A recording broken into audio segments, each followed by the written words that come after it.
तो दोस्तों ये जो टिकट है ये है इस वाटरफॉल का। और ये जो वाटरफॉल है प्लस यहाँ पे ये इन्होंने बहुत सारे स्विमिंग पूल बनाए हुए हैं। आप इसका विलेज का नाम पढ़ सकते हो, टिंगुआंगंग। एंड ये जो है ये विलेज है बाली में। इसका देखो एड्रेस भी यहाँ पे मेंशन है। ये मैं एक बार जूम कर देता हूँ, नंबर वंबर भी है इस पर, आप लोगों को मिल जाएगा। तो जब आप बाली जाओ तो यहाँ ज़रूर जाना। और देखो ये 30,000 रुपये का एक बंदे का टिकट है।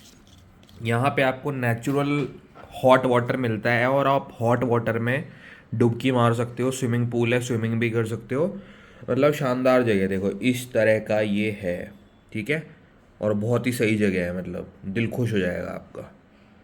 आई थिंक इंडियन टूरिस्ट को मज़ा आएगा।